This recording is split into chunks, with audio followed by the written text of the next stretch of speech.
dhacdadan oo soo jeedatay indhaha warbaahinta caalamka ayaa maanta ka dhacday garoonka diyaaradaha ee Semboga ee ku yaala magaalada Ankara ee caasimadda dalka Turkiga kadib markii wiil Soomaali ah oo isu ekeysiyay qof dumar ah lagu qabtay madaarka.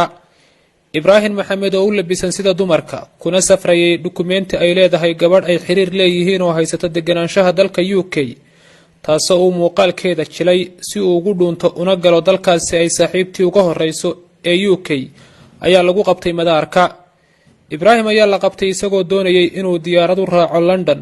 muwaadinkan Soomaaliyeed wuxuu iska dhigayay inuu yahay lamaanihiisa wuxuuna tusay mas'uuliyiinta dukumeenti safar oo rasmi ah iyo deganaanshaha Ingiriiska kaasoo markii hore la siiyay saaxiibtiis oo dalkaasi degan.